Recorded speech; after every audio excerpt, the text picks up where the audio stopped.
নমস্কার। Fourth pillar with the পিপলে আজকে এবং সাংসদ নুসরাত জাহান। সাংসদ হিসেবে নুসরাত জাহান কি কোনো আইন ভেঙেছেন? তিনি কি অবৈধ কোনো কাজ করেছেন, বেআইনি কোনো কাজ করেছেন? তিনি এবং তার মতো সেলিব্রিটি সাংসদরা তারা নির্বাচিত জনপ্রতিনিধি হিসেবে সংসদে যে কাজকর্ম করেন তাতে বা পাবলিক লাইফে তারা কি অবদান রাখেন? নুসরাত জাহানকে নিয়ে এখন যে আলোচনা চলছে মিডিয়াতে তার পরিপ্রেক্ষিতে আমরা এইটা নিয়ে আলোচনা করব। ব্যক্তিগত বিষয় নয়, কিন্তু তিনি সাংসদ হিসেবে তার যে দায়বদ্ধতা আছে দেশের মানুষের কাছে, তাকে যারা তার নির্বাচক মন্ডলীর কাছে, সেই বিষয় নিয়ে আমরা আলোচনা করব। আমাদের সঙ্গে রয়েছেন দুজন বিশিষ্ট আইনজীবী। আমাদের সঙ্গে রয়েছেন আইনজীবী অরুণাভ ঘোষ, রয়েছেন আইনজীবী অরুণাংশু চক্রবর্তী এবং সাংবাদিক গৌতম লাহিড়ী। স্বাগত সকলকে। অরুণাভদা, আপনাকে প্রথমে জিজ্ঞাসা করি, একটা প্রশ্ন উঠেছে যে নুসরাত জাহানের যে বিয়েটা নিয়ে তিনি ঘোষণা করেছেন সংসদের নথি অনুযায়ী তিনি বিবাহিত, এখন তিনি বিবৃতি দিয়ে বলছেন তার বিয়েটা হয়েছিল বিদেশে এবং সেটা এদেশের আইন অনুযায়ী বৈধ নয়। আপনার কি মত আমি জানতে চাই। আমার প্রথমত এই আইনটা সম্বন্ধে ওয়াকিবহাল না পুরোটা। আচ্ছা, তাহলে অরুণাংশুদাকে আইনের ব্যাপারটা অরুণাংশুদাকে আগে জিজ্ঞেস করি। অরুণাংশুদা বলো। ব্যাপারটা হচ্ছে যে Nusrat Jahan is not a Muslim right now, she is a Hindu wife. Point number 1। Point number 2 হচ্ছে এই অলমোস্ট আইডেন্টিক্যাল ইস্যু 1971 সালে larger bench Supreme Court decide করে দিয়েছে। সুপ্রিম কোর্টের বক্তব্য হচ্ছে এই একই রকমের, যে তার একজন খ্রিস্টান মেয়ের সঙ্গে একটি মাদ্রাস তামিল ছেলের বিয়ে হয়েছিল।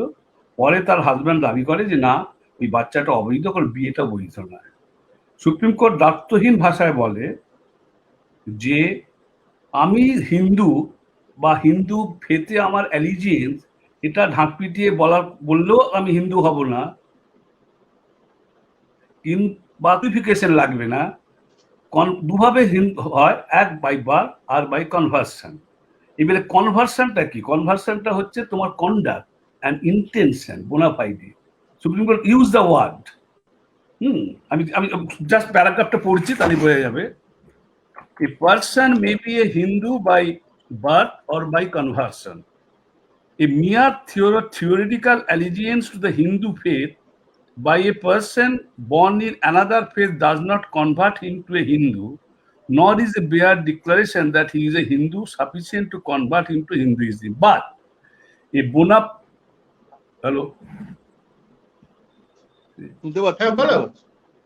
আমার চলে গেল। But a bona fide intention to be converted to a Hindu faith, accompanied by conduct unequivocally expressing that intention, may be sufficient evidence of conversion. No formal ceremony of purification or expiation is necessary to effectuate conversion. The evidence, শোনা যাচ্ছে? আচ্ছা, the evidence clearly established that the parents of such and such arranged the marriage. The marriage was performed according to Hindu rites and ceremonies in the presence of relatives who were invited to attend. Customary ceremonies peculiar to marriage between Hindus were performed. No objection was raised to the marriage, and after the marriage, the person was accepted by the local Hindu community as belonging to Hindu faith, and the plaintiff was also treated as a Hindu.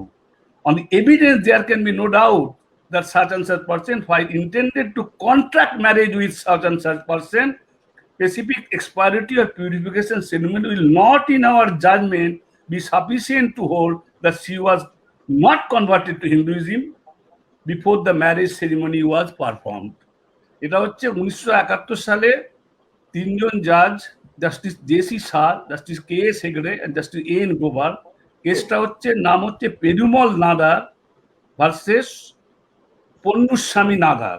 এটা হচ্ছে AIR 71 page 2352।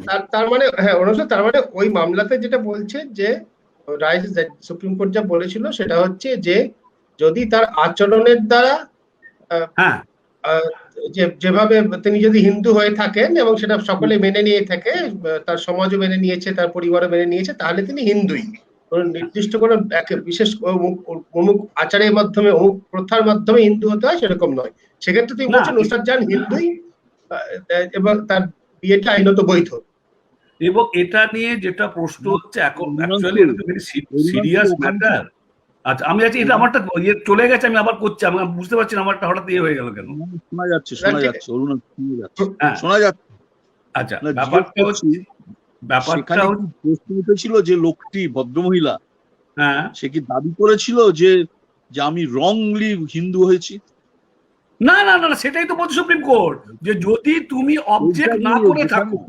শোন, যে জায়গাটা ধরে তুমি বড় উকিল দিয়ে ধরেছো, হ্যাঁ আমি যদি কোনো বেআইনি কাজ আইনি বলে মনে করি উইদাউট জুরিসডিকশন, আমাকে বাঁধতে পারেন। ও কিন্তু খুব বুদ্ধিমানের মতো করেছে যে আমি করেছি, কিন্তু I never knew that was illegal or legal. I think it's illegal, late the court declare. No. What she is saying nothing. No, বিয়ে করেছে ও কাঁচা উকিল, কোনো পাকা উকিলের কাজ না, কারণ আইনটা জানে না। খুব পাকা উকিল, অত বোকা ভাবিস না। শোনো, প্রশ্নটা হচ্ছে এটা নিয়ে 5-5টা কনস্টিটিউশন মেন্ট যে ডিসিশন আছে, আমি এটা নিয়ে তোর আমার মতো উকিল বসে, তুই আমার লজিকে বল না। কনস্টিটিউশন কি বলছে? হচ্ছে আমি শোনো আমি শাখা সিঁদুর, আচ্ছা আমি কিছু না শাখা সিঁদুর করলাম, দাদা শাখা সিঁদুর করলাম, later I realize it to be a wrong. আমি সেটাই তো বলছি যে আমি এটা করিনি, করতে পারি না, কারণ ইট ইজ উইদাউট জুরিসডিকশন। এটা অন্য দেশে হয়েছে, এবার তুই বিচার করো। প্রশ্ন হচ্ছে অন্য দেশে মানে কি? এখান থেকে ফিল্ম স্টাররা যখন ইতালিতে ব্রাহ্মণকে নিয়ে পুজো করে, তার জন্য কি টেরিটোরিয়াল জুরিসডিকশন আলাদা হয়? হবে না তো, তারা তো দাবি করে না। কি আশ্চর্য, তারা দাবি করে না।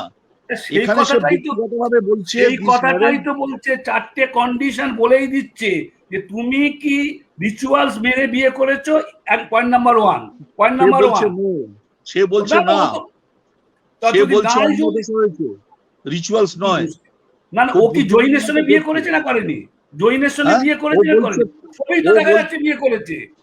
না, আমি কালীঘাটে ঘুরে এলাম, ঘুরে এসে বললাম আমরা বিয়ে করেছি, সেটা বিয়ে হবে না। এখানে 4টে জিনিস তোমাকে বলে দিচ্ছি, 4টে জিনিস। একটা হচ্ছে কালীঘাটের গল্প নয়, এখানে যে বিয়েটা করেছে আত্মীয় স্বজন ছিল কি ছিল না? ছিল। সেরিমনি হয়েছিল কি হয়েছিল? সেটা বলা।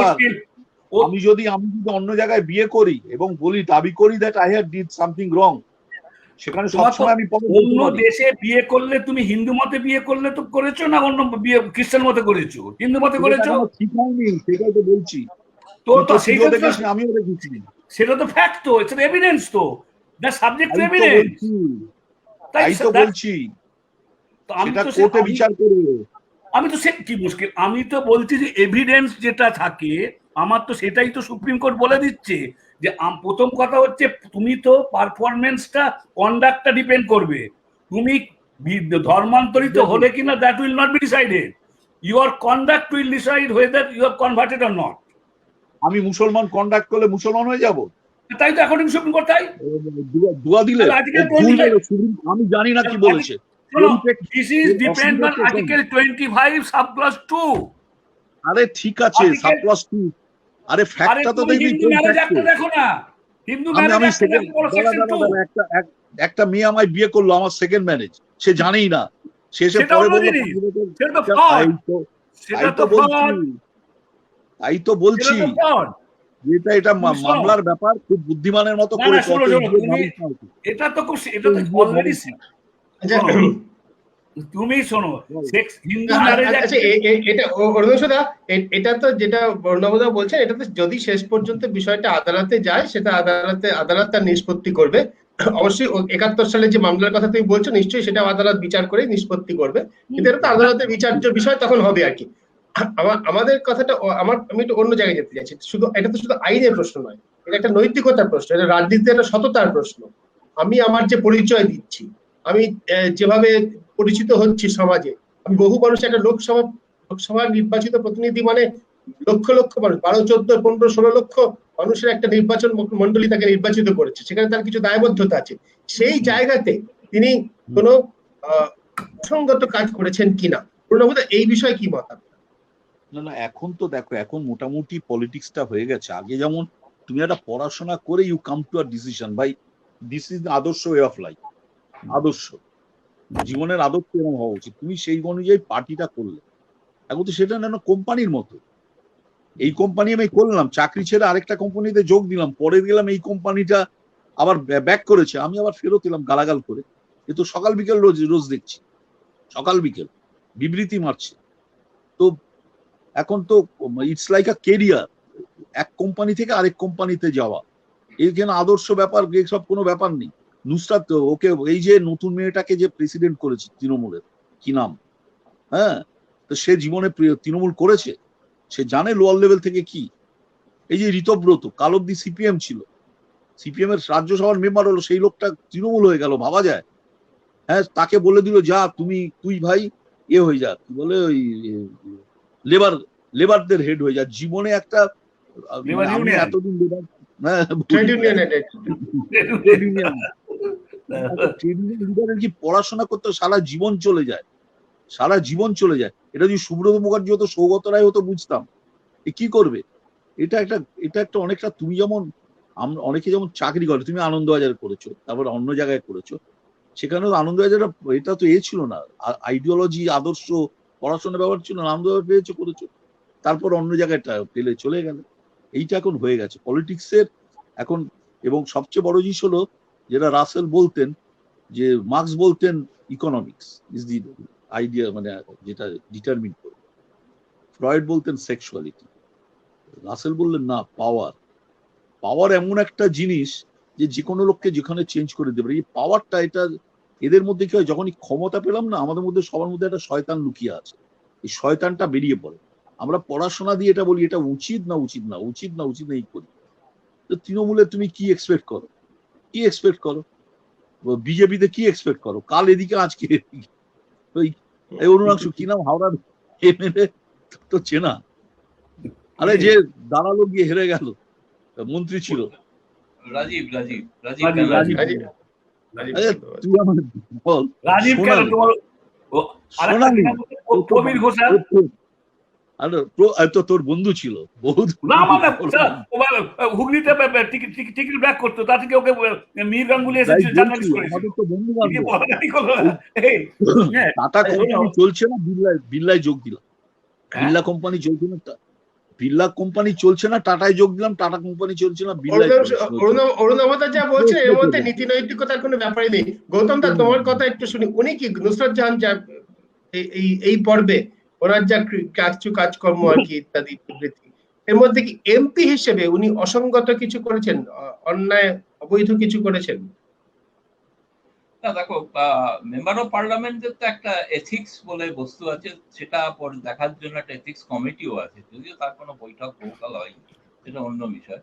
কিন্তু আমি বলছি, নুসরত জাহান তার ব্যক্তিগত জীবনে কার সঙ্গে সহবাস করবেন, কার সঙ্গে বিয়ে করে থাকবেন, কবার বিয়ে করবেন, এটা তার ব্যক্তিগত বিষয়, এটা নিয়ে আমার কোনো মন্তব্য নেই, থাকা উচিত নয়। কিন্তু তিনি একজন মেম্বার অফ পার্লামেন্ট, ফলে পাবলিক সার্ভেন্ট, এবং তার যে বেতন সেটা কিন্তু আমাদের করের টাকায় দেওয়া হয়। ফলে পাবলিক সার্ভেন্ট এবং কনসোলিডেটেড ফান্ড অফ ইন্ডিয়া থেকে যে টাকা যায়, তার একটা জবাবদিহি কিন্তু তাকে করতেই হয়, বা যা প্রত্যেককেই করতে হবে যারা পাবলিক সার্ভিসে রয়েছেন।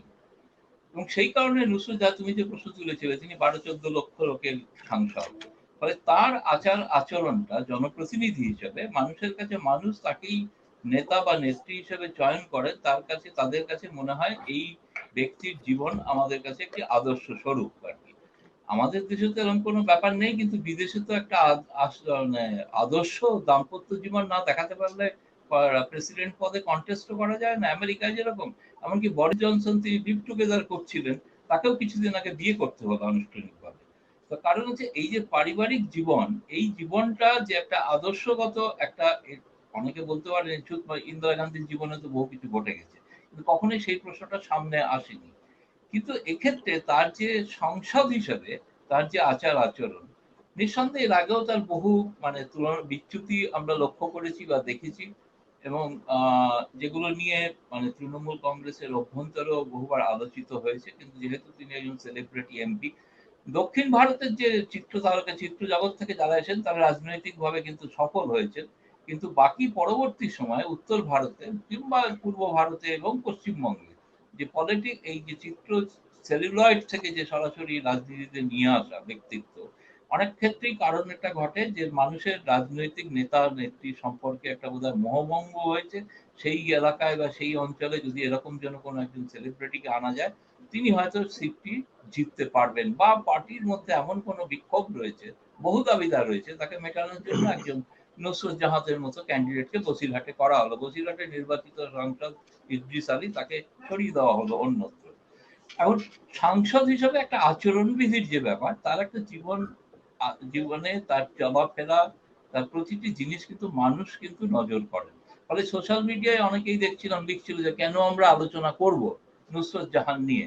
আমরা এই কারণেই আলোচনা করব, তিনি একজন মেম্বার অফ পার্লামেন্ট, তার আচার আচরণ আমাদের কাছে ভবিষ্যতের ভবিষ্যৎ প্রজন্ম এবং বর্তমান প্রজন্মের কাছে কিন্তু একটা আদর্শ উদাহরণ হওয়া উচিত। সেটাই তার, আমি বলবো, তার বিচ্যুতি। সেটা তিনি যাই করে থাকুন, তার, আমি ওই বিতর্কে যাব না এখানে, সঠিক কি নাকি তিনি বেঠিক, আমি এই বিতর্কে যাচ্ছি না। কিন্তু একজন সাংসদ হিসেবে আমি বলবো যে তিনি যে ধরনের যে অভিযোগগুলো এখন বর্তমানে উঠছে, তার প্রতিটি পদক্ষেপ কিন্তু, যেমন আমাদের প্রধানমন্ত্রীরও তার জীবনের বহু ঘটনা আছে, যে ঘটনাগুলো কিন্তু প্রতি পদে কিন্তু আলোচিত হচ্ছে। আলোচিত হওয়াটা অন্যায় কিছু নয় বলেই আমি মনে করি। একটা প্রশ্ন আছে গৌতমকে। আচ্ছা, আমরা যারা ভোট দিচ্ছি তারা কি চাল ডাল দেখে তো ভোট দিচ্ছি?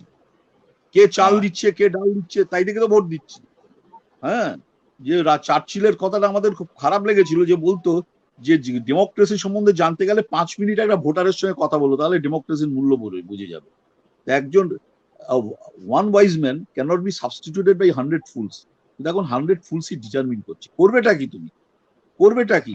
এগুলো তো সবার সামনে। মিমি বিকাশ ভট্টাচার্যকে হারিয়ে দিল। কি বলছো তুমি? সে বলছে আমি সারাদিন ক্রিম মাখি, পার্লামেন্ট মিটিং এ বলছে। তো কি বলবো? তো এটা তো আমরা দায়ী। আমরা কোনো এডুকেশন দেখে বা ভালো লোক দেখে ভোট দিই না। নয় তৃণমূল, নয় বিজেপি, নয় এখানে পার্টি, মানে উই আর লেড বাই প্যাশনসও বলবো না, এডুকেশনাল প্যাশন হলে বলতো। চাল ডালের প্যাশন, চাল ডাল দিয়ে লোক কেনা যাচ্ছে। Very simple.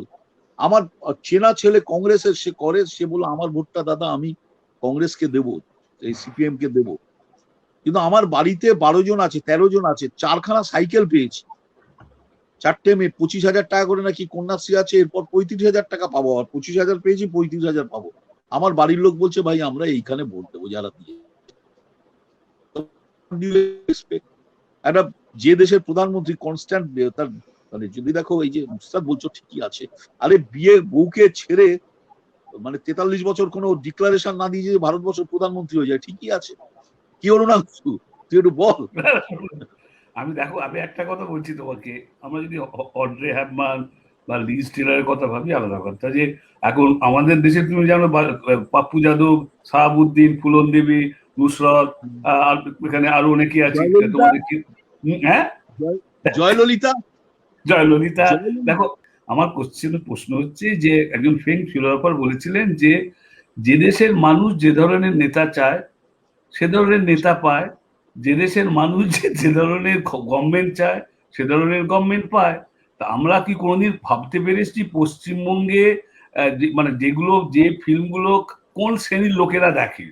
যেমন একটা সংবাদপত্র, পশ্চিমবঙ্গের সংবাদপত্র, আমাকে জিজ্ঞেস করছিল দুপুরবেলা 24 তাস আর বাড়ির কাজে গৃহবৃত্তরা ওই বাংলা কাগজগুলো পড়ে, আর তারাই সন্ধ্যেবেলা চ্যানেলগুলো দেখে।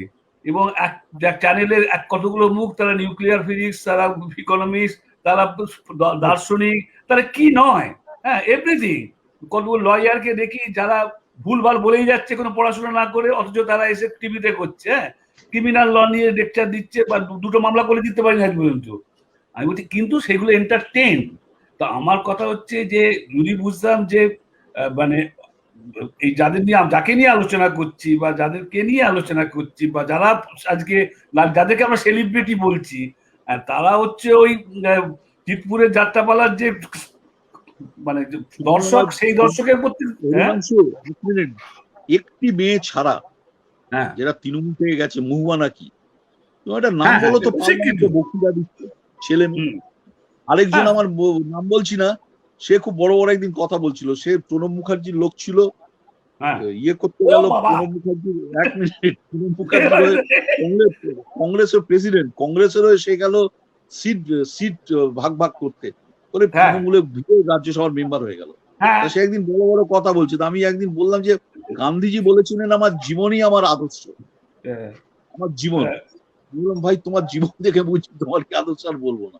এই তো এলিমেন্টটা কোন ভাবে আমি ক্লাইম এখানে করতে এখানে এখানে অন্য একটা সিরিয়াস কথা ওঠে অর্ণবদা, আপনার সকলে এটা নিয়ে বলবেন না আমি চাই, সেটা হচ্ছে জনপ্রতিনিধির কাজ কি? মেম্বার অফ পার্লামেন্টের কাজ হচ্ছে এক, দেশের আইন প্রণয়নে কন্ট্রিবিউট করা, দুই, এখানে তার আসছে। নিজের নির্বাচন কেন্দ্রের কথা, তার রাজ্যের হ্যাঁ। কথা, তার রাজ্যের সমস্যা, নির্বাচন কেন্দ্রের সমস্যা তুলে ধরা। পার্লামেন্টে আমরা দেখেছি যে এই কাজগুলো আইন প্রণয়নে অংশগ্রহণ সমস্ত এমপির পক্ষে সম্ভব নয়, কিন্তু অন্তত নিজের এলাকার সমস্যার কথা তুলে ধরা এটা কিন্তু বহু সাংসদ সমস্ত দলের, বিজেপি, কংগ্রেস, আমি আমার অল্প দিনের অভিজ্ঞতায় দিল্লিতে দেখেছি, গৌতম দা বহু বছর ধরে দেখছে, এমপিরা করেন সেগুলো। আপাত দৃষ্টিতে খুব অদ্ভুত অদ্ভুত সমস্যা অন্য সাংবাদিকদের চোখে মানুষ মনে হয়। কেউ হয়তো বলছেন যে তৈলবীজের দাম কমে গেছে বা পাওয়া যাচ্ছে না, পশ্চিমবঙ্গের সাংবাদিকের কাছে বিষয় না, তার এলাকার কাছে এটা বিশাল বিশাল বিষয়। এইরকম কন্ট্রিবিউশন পাবলিক লাইফ এটা করার এটা করা তো এমপিদের কাজ, সেখানে তো এরা সম্পূর্ণ ব্যর্থ। 5 বছর দিয়ে সংসদে চুপ করে বসে থাকেন, কোনো কথা বলেন না। এরকম এমপি আমাদের বহু আছে, 5 বছরে একটা প্রশ্ন করেননি, একটা পয়েন্ট অফ অর্ডার তোলেননি, একটা জিরো পর্যন্ত কিছু বলেননি। বেশিরভাগ 1 মিনিট চরুন, 1 মিনিট। এই যে আইটি সেক্টরের যে নতুন রুলস হলো, তুমি এই গভর্নমেন্ট এসে কি করেছে আমরা রিয়েলাইজ করছি না। অরুণাংশু ভালো বুঝবে, যখন একটা আইন হয় অনেক কিছু ফোর্সই করা যায় না, ভবিষ্যৎবাণী কি ভবিষ্যতে কি হতে পারে, তখন একটা রুলস মেকিং পাওয়ার দেওয়া থাকে, এই রুলে সেই জায়গাটা টেম্পোরারি করে করবে। এখন যেটা হচ্ছে এই যে আইটি অ্যাক্ট, আইটি রুলস করেছে, মানে 25খানা নতুন ডেফিনেশন ঢুকিয়েছে, আইনে 25খানা নতুন ডেফিনেশন ঢুকিয়েছে, এবং ওরা 40 না 50 পাতা কি 80 পাতার রুল হয় এটা। এবং রুল হলে মজা কি, এটা প্রেস করতে হয় না পার্লামেন্টে, একটা তো প্রেস করে ডিবেট হয়ে বেরোলো, ঠিক আছে, তর্ক বিতর্কের মাধ্যমে বেরোলো, এই রুলটা প্রেসড হয় না, আইন হয়ে যাচ্ছে। সিএ তে তাই কিছু সেকশন কোথায় যাবে, এবং এইটা ধরার হাইকোর্টে মামলা হয়েছে, হাইকোর্টে এখানেও হয়েছে, অরুণাক্ষ একটু জেনে নিস, দরকার পড়লে যোগ দিয়ে দিস। যাবে বলো? আমি জানি না রুলস হয়েছে, একটা পার্লামেন্টের মেম্বার সে জানতেই পারে না, টেবিল হয়ে গেল 500-র সঙ্গে ঢুকে গেল, নো ডিসকাশন, বড় একটা আইন। আজকে কি ওই ওটা কি বলে, ওই যারা ওই করে হোয়াটসঅ্যাপ আর টুইটারে বলো, টুইটারে বলছে যে তোমার কথাটা আমি টুইটারে তুললাম। আমি বলছি পার্লামেন্টের এমপিদেরও কি অসুবিধা, আপনি তো বোঝেই না, 50% বোঝে না। হ্যাঁ, আমি আরেকটু একটু 1 মিনিট সময় দাও। টুইটারে তুমি তোমার কথা বলো, বেস্ট কি হতে পারে, নর্মাল আইন অনুযায়ী তোমার বিরুদ্ধে আমি ডিফামেশন করতে পারি, এর বাইরে কি হবে? টুইটারে এই যে মারছে, এটা এক। 2 হলো, আমি যখন অ্যাসেম্বলির মেম্বার ছিলাম, ভেরি স্যাড যে বিল পাস হচ্ছে, সিপিএম এর লোকেরা বলতো, আমরা তৃণমূলে ছিলাম, সিপিএম বলতো সবুজে মারবি, সবুজ, আর আমাদের বলা হয়েছে লালে মারবি। 294টার মধ্যে হার্ডলি 20 জন জানতো যে বিলটাই কি আছে, নোবডি নিউ। পার্লামেন্টের পক্ষে এটা প্রযোজ্য, করবেটা কি? দেশে ভোট দিচ্ছি মিমিকে, ঠিকই আছে, বিকাশ ভট্টাচার্যের জায়গায় মিমি ভালো বলবো, বলো গৌতম। আমি যেটা বলতে চাই, যে যেটা আরো একবার আর কি রিপিট করতে চাই, কেউ কেউ প্রশ্ন করছেন যে ব্যক্তিগত কেচ্ছা নিয়ে আলোচনা করতে চাই না, এবং আলোচনা করার কোনো আগ্রহ নেই, কিন্তু সাংসদ যাকে মানুষ ভোট দিয়ে জিতিয়েছে তার আচার আচরণ অবশ্যই আলোচনার বিষয়বস্তু। এটা যদি না করি তাহলে আমরা সেই ভোটারদের প্রতি অন্যায় করব। আমার কাছে বক্তব্য হচ্ছে যে এটা এখন পার্লামেন্টের একটা কিন্তু বিভাগ আছে, আমি কিন্তু দেখেছি যে অনেকদিন ধরে, যেমন আমি অমিতাভ বচ্চনকে দেখেছি পার্লামেন্টে, আমি তার যিনি যে কদিন সাংসদ ছিলেন পদত্যাগ করার আগে, তাকে একটি বিষয়ে আমি 0 আওয়ারে উল্লেখ করতে শুনেছিলাম, কেন ওই অশোক স্তম্ভ গাড়ির, মন্ত্রীদের গাড়ির নিচে লাগানো হবে, ওটা কেন মাথায় লাগানো হবে না, এটা ছিল তার 0 আওয়ারের মেনশন। এবং তিনি আর কোনো বিষয়ে অংশগ্রহণ করেননি। আরো অনেক সাংসদ চিত্র তারকা যাদের সঙ্গে জানেন, গোবিন্দাকে কংগ্রেস নমিনেট করেছিল, গোবিন্দা সম্পর্কে তার কনস্টিটিউয়েন্সিতে পোস্টার পড়েছিল যে উনি নিখোঁজ, ওকে পাওয়া যাচ্ছে না, খুঁজে এলে পুরস্কার দেবো। সম্প্রতি বিজেপির এমপি সানি দেওয়াল, তিনি তার সম্পর্কে একই অভিযোগ, তাকেও খুঁজে পাওয়া যাচ্ছে না, তিনি কোথায় কেউ জানেন না। এই করোনার সময় তার কনস্টিটিউয়েন্সিতে পোস্টার পড়েছে, তাকে খুঁজে এনে দিলে আমরা পুরস্কার দেবো। ফলে এর তুলনায় আমি কিন্তু বলবো যে যেমন আমি পার্লামেন্টে যে পিআরএস বলে একটা সংস্থা আছে যারা স্টাডি করে সমস্ত এমপিদের আচার আচরণ এবং কি কতটা তারা পার্টিসিপেট করছে, তাতে আমি দেখেছি গত বছরের মধ্যে দেব, তিনি তার উপস্থিতির হার 12%, নুসরতের 25% আর মিমির 22%। কিন্তু এর মধ্যে নুসরত প্রায় 8টি ডিবেটে অংশগ্রহণ করেছে এবং তিনি 55টা প্রশ্ন করেছেন। আর মিমি সে এরকমই 3টি নি 4টি ডিবেটে অংশগ্রহণ করেছে, 45টা তিনি প্রশ্ন করেছে। ফলে মানে এইটা কিন্তু ধীরে ধীরে কিন্তু আমার মনে হয়েছে চিত্র তারকাদের প্রশ্নগুলো বলছে এগুলো রিটেন কোশ্চেন। গৌতম দা, তুমি যেগুলো বলছো রিটেন কোশ্চেন, তাই তো? না না, রিটেন এবং কোশ্চেন বলে লেখা আছে। রিটেন বা পার্লামেন্টে দাঁড়িয়েও সাপ্লিমেন্ট প্রশ্ন করেছে, এটা ঘটনা আমি দেখেছি, করেছে, করেননি তা, কিন্তু অন্যান্য এমপিদের মতো অত সক্রিয় তারা নন, এটা ঘটনা। কিন্তু তুলনামূলকভাবে আমি বলবো যে এটা বোধহয় চিত্র তারকা সাংসদদের উপর একটা চাপ তৈরি হচ্ছে, তাদেরও একটা পারফর্ম করতে হবে। যেমন সচিন তেন্ডুলকার সম্পর্কে প্রশ্ন উঠেছিল, রেখা সম্পর্কে প্রশ্ন উঠেছিল, এরা কেন আসেন না, এরা কি অর্নামেন্টাল সাংসদ? কিন্তু ওদের তো আসলে অর্নামেন্টাল সাংসদ হিসেবে নমিনেট করা হয়েছিল, তাদের কিন্তু এই নয় যে প্রতিদিন ডিবেটে। আজকাল তো এই পোস্ট গুলোকে পলিটিক্যাল করে দেওয়া হয়েছে, আজকাল তো রাজনৈতিক ব্যক্তি নমিনেটেড পোস্টে যায়।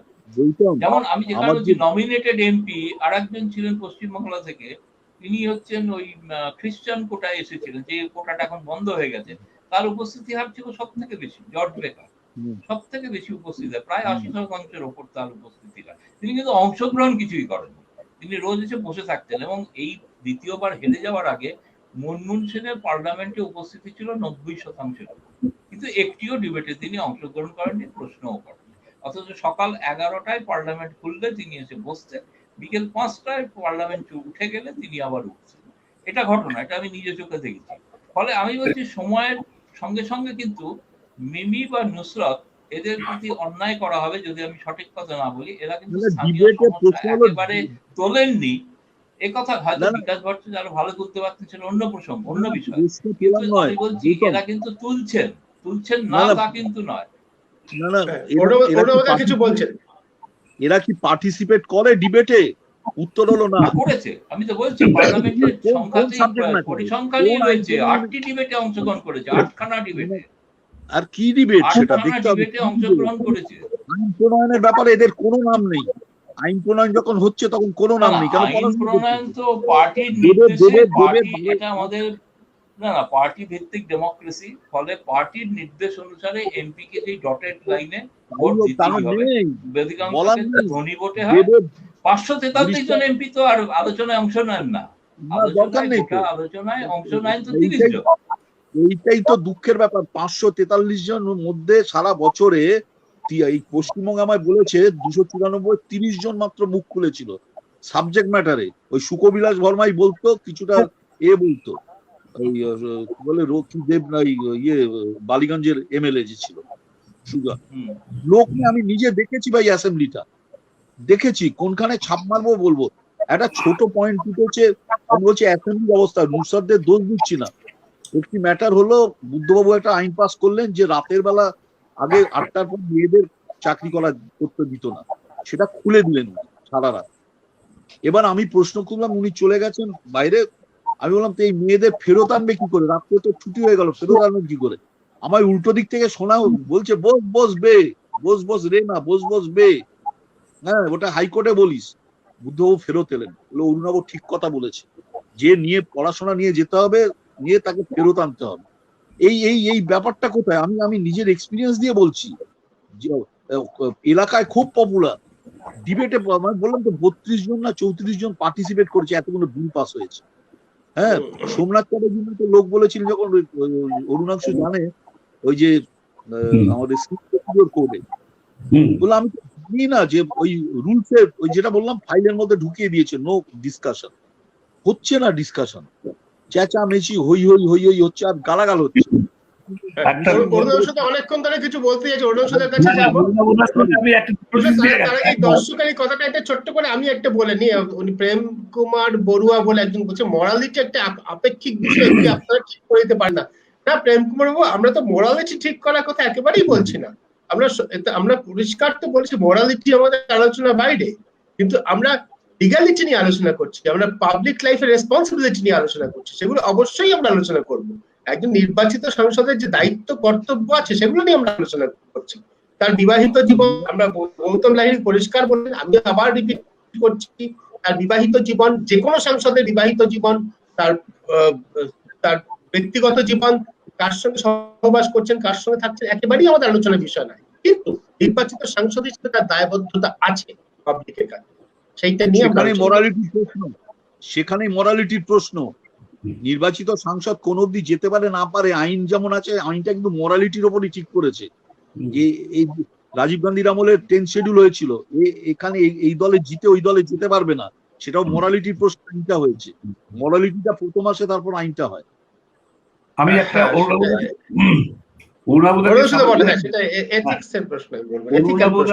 কথাটা বললেন যে যখন একটা বিল পাস হয়, আমি একটা ছোট্ট উদাহরণ দিচ্ছি। সম্প্রতি সুপ্রিম কোর্ট একটা গুজরাটের কেসে সল্টলেকের আইন সম্পর্কে অলমোস্ট সেম, যে যদি টেনেন্ট হয় সে উইল করতে পারে না। এটা 2008 সালে কলকাতা হাইকোর্টের ডিভিশন বেঞ্চ জাস্টিস নিচ্ছার আর পিনাকি ঘোষ বলেছিল যে সল্টলেকে বা দুর্গাপুর ডেভেলপমেন্ট যারা সরকারি জমিতে উইল হয় না।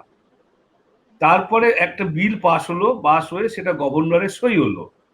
অথচ আমি ইউডি ডিপার্টমেন্ট থেকে তখন বিমল চ্যাটার্জি অ্যাডভোকেট জেনারেল ছিল, তিনি বললেন যে এটা কি করে বললাম, ভিটিং নিয়েছি। মানে যে অ্যাক্টে প্রেসিডেন্ট সই করে, সেই অ্যাক্ট যে গভর্নর অ্যাসেন্ট দিতে পারে না, এই সামান্য আইনি বুদ্ধিটুকুও পশ্চিমবঙ্গের বিধানসভার কোনো এমএলএ ছিল না, অথবা জানে না, অতটা বোঝেনি আর কি। হ্যাঁ, তো সুতরাং এটা তো একমাত্র যে শুধু তাই নয়, আমি শুধু বলছি এটা তো লেজিসলেচার। এইবারে জুডিশিয়ারির একজন বিচারপতি চিফ জাস্টিস তিনি রায় দিলেন যে না না, এটা তো অন্যায় হয়েছে, সত্যি তো একটা ক্যাপ্টেন অ্যাভায়েন্স ছিল সে সময়। লেজিসলেচার করা অ্যাক্ট, প্রেসিডেন্টের অ্যাসেন্ট দেওয়া অ্যাক্টকে যে একটা সরকারি আমলা ক্যাপ্টেন অ্যাভায়েন্স রাখতে পারে না, এটা অন্তত সিরিজ অফ সুপ্রিম কোর্টের জাজমেন্ট এবং ল কনস্টিটিউশন বলে দিয়েছে। অথচ আমাদের একজন হাইকোর্টের বিচার, এবং শুধু তাই নয়, এই ইলিগালিটিটা এখনো চলছে। আমি একটা আরটিআই করেছি, জমা দেবো যে কতগুলো উইল এখানে সল্টলেকে প্রবেট হয়েছে এবং কোন কোন জাজ প্রবেটটা দিয়েছে। শুধু যে লেজিসলেচারদের দোষ দিয়ে লাভ নাই, জুডিশিয়ারি ইকুয়ালি ইগনোরেন্ট। তাই তো, মানে 2009-এ সুপ্রিম কোর্ট বলেছে যে অ্যাক্ট প্রেসিডেন্ট অ্যাসেন্ট দেবে তার অ্যামেন্ডমেন্ট করবে প্রেসিডেন্ট, অ্যাসেন্ট দেবে প্রেসিডেন্ট। এখানে জাস্ট এই অ্যাক্টটাকে চাপার জন্য এবং বেআইনি ট্রান্সফারটাকে রাখার জন্য এই বছরে সুপ্রিম কোর্ট, ওই যে ভদ্রলোক বললেন যে মোরালিটি, এইখানেই মোরালিটি প্রশ্নটা চলে আসে। মোরালিটি এথিক্স এর বাইরে নয়, মোরালিটির মধ্যে। হ্যাঁ, আমরা যারা, আমি বলছি যে মানে যে জায়গাটা মোরালিটি এথিক্স, এটা না হলে বলবো হারিয়ে গেছে। এটা সম্পূর্ণ হলো কেরিয়ার ওরিয়েন্টেড হয়ে গেছে।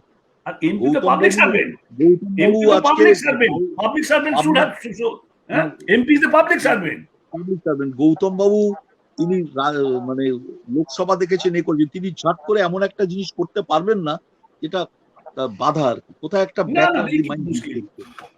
যে লোকের এটা নেই। অনেকে বলে ও 5 লাখ অব্দি অনেস্ট, 5 কোটি হলে অনেস্ট হবে না। যে অনেস্ট 5 টাকায় সে 5 কোটিতে অনেস্ট হবে, 5 টাকায় অনেস্ট হলে। ছোট টাকায় পার্লামেন্টে তো 5,000 টাকা ঘুষ নিয়ে প্রশ্ন করেছিল এবং সেই জন্য তাদের মেম্বারশিপ দিয়েছিল। 5,000 টাকা, কেউ 10,000 টাকা, সেই নিয়ে প্রশ্ন করেছিল। সেই নিয়ে এথিক্স কমিটি বিচার করার পর তাদের পার্লামেন্ট থেকে এক্সপেল করা হয়েছিল। আমি বলছি পার্লামেন্টারিয়ানদের কিন্তু একটা ট্রেনিং এর ব্যবস্থা আছে। এবং ট্রেনিং এর ব্যবস্থা নতুন যারা পার্লামেন্টারিয়ান হন তাদের জন্য কিন্তু একটা পার্লামেন্ট সেক্রেটারিয়েট থেকে তাদের ট্রেনিং এর বন্দোবস্ত করা হয়। সেখানে যারা অভিজ্ঞ পার্লামেন্টারিয়ান, প্রাক্তন পার্লামেন্টারিয়ান তাদের সেখানে ডাকা হয় এবং সেখানে গিয়ে প্রতিটি বিষয়, এমনকি যে বিলটি পেশ হয় সেই বিলটি সম্পর্কেও কিন্তু একটি বিশেষ একটি ট্রেনিং এবং বিলটির মানে বিষয়বস্তুটা মেম্বার অফ পার্লামেন্টের কাছে জানানো হয়। আলাদা কিন্তু একটা ব্যবস্থা কিন্তু চালু আছে, নেই যে তা নয়। ফলে আমি বলছি যে অতীতে যা ছিল সমস্ত পেশা থেকে মানুষ সাংসদ হতে পারেন, মানে সাংবাদিক থেকেও তো হচ্ছেন, তো ফলে চিত্র জগৎ থেকে আসাটা কোনো অন্যায় কিছু না, হতেই পারে, কিন্তু তারা পেশার প্রতি দায়বদ্ধ কতটা সেইটা নিয়ে আলোচ্য বিষয়। যে তারা যে সাংসদ হলেন, এবং আমি তাদের অভিনয় জীবন সম্পর্কে কোনো মন্তব্য করতে পারবো না, ভালো অভিনয় করেন না খারাপ অভিনয় করে সেটা ব্যাপার না, আমি বলছি না সে বিষয়। একটা জিনিস খুব ক্লিয়ার, যখনই পাবলিক সার্ভেন্ট, আমরা বলি প্রাইভেসি, আমার privacy, no you cannot have any privacy, illegal activity. সেই আমেরিকান সুপ্রিম কোর্ট থেকে আজ অবধি ভারতবর্ষ আমার টাকায় ধর বেতন হয়, আমার করের টাকায় বেতন হয়, ফান্ড থেকে টাকা যায়। আপনি যখন পাবলিক ফিগার, সেটা বেতন ছেড়ে আমি বেতন না নিই, আমি যখন পাবলিক ফিগার বলছি, পাবলিক ফিগার হলো আমার যখন সাংবাদিক পক্ষে বলছে তখন খুব ভালো করে ঢাকঢোল পিটিয়ে প্রচার হচ্ছে, আর যখন আমার বিরুদ্ধে বলছে আমি রেগে যাবো, এখানে মরালিটি প্রশ্ন নয়। আমি অরুণাভ ঘোষ, আমি এখন সেভাবে কংগ্রেসটা করি, ঠিক আছে, আছি, আমি মেম্বার নই, কিন্তু আমার থেকেও এক্সপেকটেশন থাকে, অনেক কিছু করতে পারি না যেটা রাজনীতিবিদদের করা উচিত না। এখন তো দুয়ারে রেশন আসছে, দুয়ারে পয়সাও চাইছে, লোক দেখলেই এমএলএ কাউন্সিলরকে বলে ভিক নেই মাংতা কুত্তা বলালি, এই তো হয়েছে, করবেন তাকে। একটা কথা বলছি শোনো, এই কদিন আগে পাঞ্জাব আর হরিয়ানা হাইকোর্ট বললো যে লিভ ইন টুগেদার খুব খারাপ কাজ, সুতরাং তাদের প্রোটেকশন পাবে না। সুপ্রিম কোর্ট সেটাকে জুতো মেরে বের করে দিল। সুপ্রিম কোর্ট বললো প্রোটেকশন পাবে। আমার কথা হচ্ছে লিভ ইন রিলেশন এটা ব্যক্তিগত কোনো ব্যাপার, এটা নিয়ে কোনো আলোচনা হতে পারে না। প্রশ্ন হচ্ছে যে হিন্দু কোনো ধর্ম না, Hindu is a way of life, এবং হিন্দুর কোনো প্রফেট নেই, হিন্দু 33 কোটি দেবতা, রাইট? সুতরাং হিন্দু ধর্ম কনভার্ট করলে, করার পরে সিঁদুর নিয়ে অঞ্জলি দিলে। অরুণাংশ একটা জিনিস জিজ্ঞেস করার আছে, সেটা তো এমনি লোকের জন্য। আজকে প্রেসিডেন্ট যদি 4টে লিভিং ইন করে,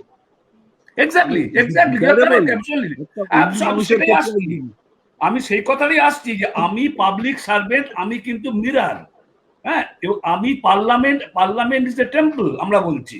সেই পার্লামেন্টে অ্যাটাক করলো, বললো যে পার্লামেন্ট অ্যাটাক করেছে, তার একটা আলাদা ডাইমেনশন। আমি একজন parliamentarian, I have been paid by the tax payer of this country. আমি যেটা বাজারে 200 টাকা দাম, সেটা 5 টাকায় আমি খাচ্ছি। আমি এই বিং এ পাবলিক সার্ভেন্ট, তো আমার তো সেই পাবলিক সার্ভেন্টের যে do and not to do, যেগুলো that should be followed strictly. এবার আমি বিয়ে করেছি কি না করেছি সেটা পরে কোর্টে বিচার হবে। সেটা আমার এখন পর্যন্ত যা সেটেল ল, হিন্দু তুমি বা ইউর কন্ডাক্ট, তুমি যদি ধর্ম, সেটাও বলছি, হ্যাঁ, your conduct will say whether you are converted or not. এটা নিয়ে অলরেডি সেটেল হয়ে গেছে। আবার যদি নতুন করে লার্জার বেঞ্চে যায় হবে, সেটা আলাদা কথা। কিন্তু একটা বিষয় যে রত্নাবলী রায় প্রশ্ন করছেন, প্রশ্নটা আমার কাছে খুব গুরুত্বপূর্ণ মনে হচ্ছে। ডিক্লারেশনে লিভ ইন অপশন থাকে, যদি না থাকে সেটা রিভিউ দরকার। The concept of marriage coupledom is undergoing change from a feminist perspective. আরেকজন দর্শক বলছেন যে আমাদের এখানে আলোচনা কোনো মহিলা নেই। রত্নাবলীকে আমি আজকে সকালে অনুরোধ করেছিলাম থাকার জন্য। রত্নাবলী গতকাল ভ্যাকসিনের সেকেন্ড ডোজ দিয়েছে, এই জন্য রত্নাবলী থাকতে পারেননি। আমরা খুব চেয়েছিলাম যে একজন মহিলা এখানে আলোচনায় থাকুন। রত্নাবলী এর জন্য মানবাধিকার কর্মী। She is not well aware about the latest Supreme Court decision, যেখানে সুপ্রিম কোর্ট বলেছে যে বডিটা মেয়েদের তার নিজের, সে কি করবে না করবে তার ব্যাপার, সুতরাং এটা নতুন করে রিওপেন করা যায় না। এক, দুই হচ্ছে তুমি ম্যারেজ, না ওনার প্রশ্ন, রত্নাবলী প্রশ্নটা খুব সিম্পল। আইন দ্যাট পাল I got ওনার সুপ্রিম কোর্টের সিদ্ধান্ত জানার কোনো প্রয়োজন নেই, সবাই সুপ্রিম কোর্ট নিয়ে মাথা ঘামাতে যাবে কেন? উনি প্রশ্ন করছেন যে পার্লামেন্ট, আমার বিবাহের স্ট্যাটাসটা কি, আনম্যারিড, উইডোড, সিঙ্গেল, এর মধ্যে in a live in relationship, এই কথাটা লেখার জায়গা থাকা উচিত কি না? এটা হচ্ছে ওনার নো প্রশ্ন। নো, এটা শুনো, দুভাবে এই ল হয়। প্রশ্নটা তোমার উত্তর চাই। না না না না না, আমি বলে দিচ্ছি। এটা দুভাবে ল হয়, জাজমেন্ট ল আর একটা হচ্ছে পার্লামেন্টারি ল। অলরেডি অ্যালিমনি নিয়ে সুপ্রিম কোর্ট বলেছে, if you live together and is establish then you are entitled to alimony. সুতরাং এই কথাটা রিডান্ডেন্ট। তার কারণ হচ্ছে judgement law, already law is there. আমি যদি কোনো মহিলার সঙ্গে এখানে ঘর করি এবং আমার যদি কোনো সন্তান হয়, সে আমার, হ্যাঁ, এবং she is entitled to alimony, এই কথাটা লেখার কোনো প্রয়োজন নেই। এটা যেন নতুন করে না, প্রশ্নটা অরুণাংশু ধরতে পারেনি। প্রশ্নটা পার্লামেন্টে যে কলম আছে, ম্যারেড, আনম্যারেড, উইডো, ডিভোর্স। আচ্ছা, আমি বুঝেছি লিভিং লিভিং শব্দটা, লিভিংটা যদি আইনত সিদ্ধ হয়, তাহলে লিভিংটা পার্লামেন্টে কেউ লিখতে পারে কিনা একজন এমপি যে আমি লিভিং করি? প্রশ্নটা হচ্ছে দুটো, সেটা ইরেলিভেন্ট। তার কারণটা হচ্ছে আমি বিবাহিত কি বিবাহিত নয়, আমি কার সঙ্গে ঘর, কার সঙ্গে। এটা তো গতানুগতিক ধারণা, এখন তো সময় বদলে গেছে, এটা সময় বদলে গেছে। এখন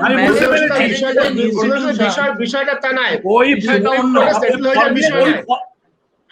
ওই ফর্মে অবশ্যই লিখে রাখা উচিত, অবশ্যই থাকা উচিত একটা কলম যে লিভিং, আমি লিভিং করি।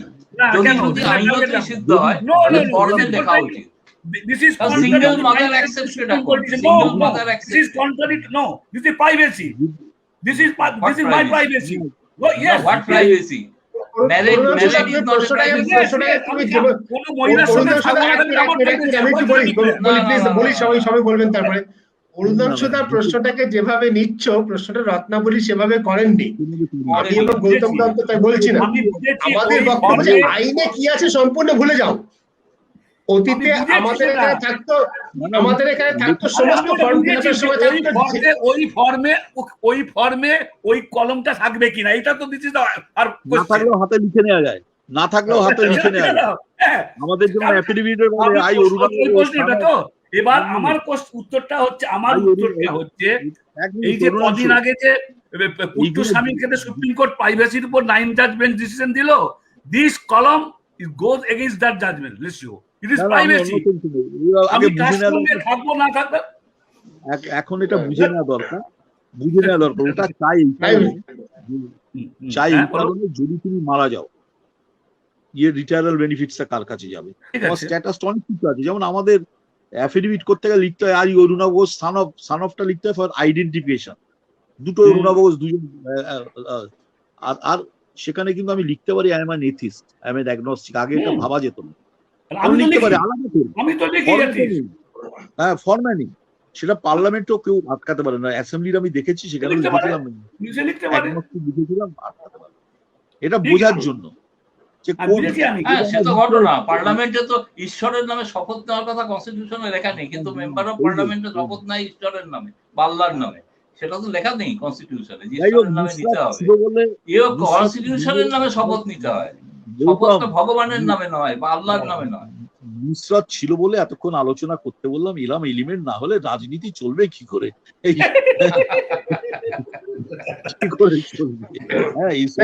আমি যেটা বলছিলাম, রত্নাবলী প্রশ্নের পরিপ্রেক্ষিতে প্রচুর প্রশ্ন আসছে, বিষয়টা নিয়ে প্রচুর মানুষের আগ্রহ আছে দেখা যাচ্ছে, যেটা নিয়ে আমরা আলোচনা করছিলাম। আগে যে কোনো ফর্ম ফিল আপ করার সময় জেন্ডার মেল ফিমেল দুটো মাত্র বাক্স থাকতো, এখন একটা তৃতীয় বাক্স চালু হয়েছে, আদার্স। অনেক জায়গায় একটা চতুর্থ বাক্স চালু হয়েছে, do not want to disclose, বলতে চাই না। ঠিক তেমনই আমার বৈবাহিক স্ট্যাটাসটা কি, ম্যারিড, আনম্যারিড, ডিভোর্সি, উইডোড, তার মধ্যে লিভিংটা লেখা যায় কি না। আমাদের একটা বাক্স রাখলে ক্ষতি কি? ক্ষতি কিছু নেই। লিভিং লেখা মানে ব্যক্তিগত সম্পর্ক কিছু নয়, আমি তো কার সঙ্গে লিভিং করছি লিখতে হবে না, আমার মেরিটাল স্ট্যাটাস হচ্ছে এইটা, লিখতেই পারি। সেখানে তুমি লিখতে পারো না you are living with 4 people, সেটা লেখা যায় না, কারণ তুমি মারা গেলে তোমার পেনশনটা অরুণাংশু যেটা বললো, হি ক্যান ক্লেম। তবে একটা লাস্ট বলি, এই আমি আর আর্টিস্টের নাম করছি না, খুব দেখতে সুন্দর ছেলে আর কি, সে বক্তৃতা দিচ্ছে, আমাদের তৃণমূলের আমার পার্সোনাল ফ্রেন্ড বলেছে, হঠাৎ উড়িষ্যার থেকে গত 2014 পর, এবার নয়, বলে আরে ই তো বলতা है, अच्छा बोलता है, ये कब से एमपी हो गया? वही प्रश्न করছিল, इसको तो हम तो लंगोटी का एडवर्टाइजमेंट देखा, এই যে কনসেপ্ট যে ভাই একটা লোক কিছু মানে সে বলছে যে এই বলতে পারছে না, মানে আটকে যাচ্ছে এ যাচ্ছে, এইটা খুব খারাপ নিদর্শন হয়ে যাচ্ছে, খুব খারাপ নিদর্শন। ব্যক্তিগত জীবনে কোনো প্রফেশন নেই, রাজনীতিটা হলো প্রফেশন, এইটা খুব খুব খারাপ দিকে নিয়ে যাচ্ছে, একদম টপ টু বটম। এই হলো। সে তো বটে।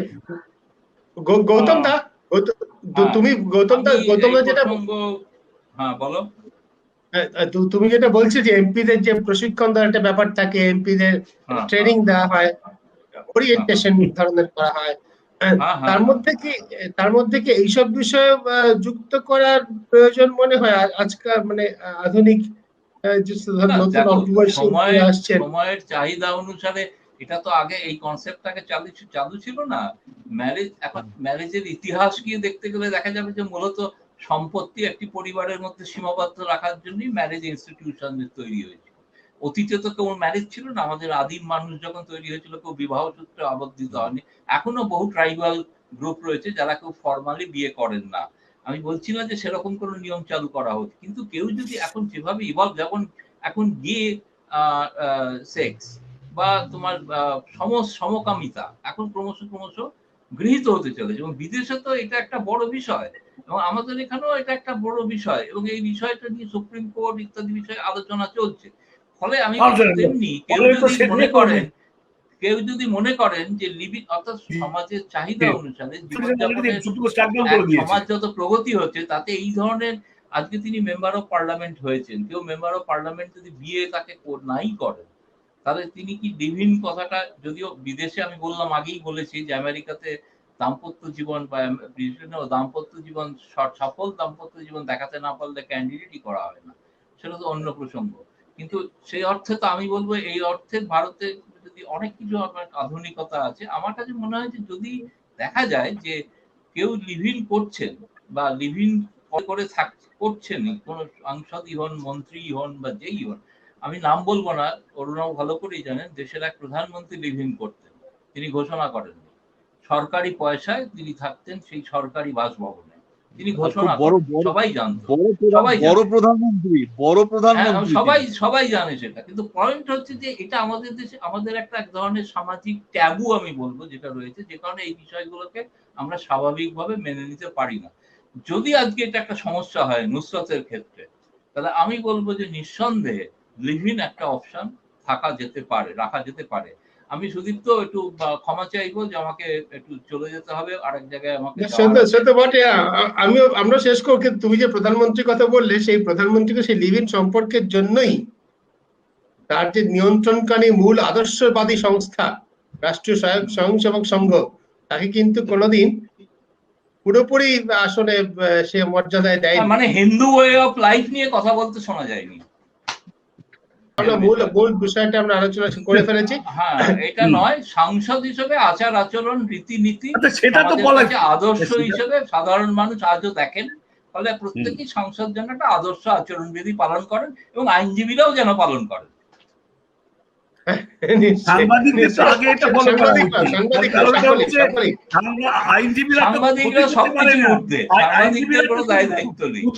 ক্ষতি করে, কিন্তু সাংবাদিকরা তো বড় অংশে ক্ষতি করে। প্রবলেমটা হচ্ছে সাংবাদিকরা এসবের ঊর্ধ্বে, সাংবাদিকরা অবশ্যই সাংবাদিকরা যেন সেই দায়িত্ব পালন করেন, যে আমরা যারা বেশিরভাগই করে না সেটা আলাদা কথা। ভাগাভাগিতে আমি যাচ্ছি না, কিন্তু যারা কোনো না কোনো ধরনের পাবলিক লাইফে আছেন অবশ্যই প্রবলভাবে আছেন। এক মিনিট লাস্টে আমি মমতা ব্যানার্জিকে কন্ডেম করি এই কারণে, 38টা এমপি পেয়েছিলেন রাজ্যসভায়, যাদের পাঠিয়েছেন আগে ইন্দ্রজিৎ গুপ্ত, এ গুপ্ত ছিল, সোমনাথ চ্যাটার্জি ছিলেন, এদিকে প্রিয়রঞ্জন দাসমুন্সিরা ছিলেন, তারপরে কি বলে জ্যোতির্ময় ভট্টাচার্য ছিলেন, কাদের পাঠিয়েছেন এটাও দেখা, কাদের পাঠিয়েছেন, রাজ্যসভার মেম্বার কাদের পাঠিয়েছেন বা লোকসভার কাদের পাঠিয়েছেন।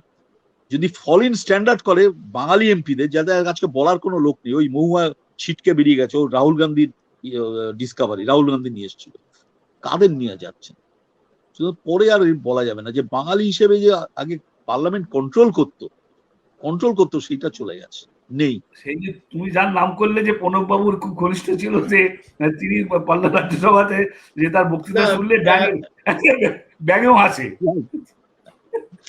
ঠিক আছে, আমরা ব্যক্তি মানুষ নিয়ে এটা আলোচনা শেষ আমরা শেষ করতে করা চাইছি যাক। না। হ্যাঁ, হ্যাঁ, মূল বিষয়টা যেটা সেটা হচ্ছে যে অবশ্যই পাবলিক সার্ভেন্ট হিসেবে সাংসদদের দায়বদ্ধতা আছে, আইনজীবীদের দায়বদ্ধতা আছে, আমাদের মতো সাংবাদিকদেরও দায়বদ্ধতা আছে।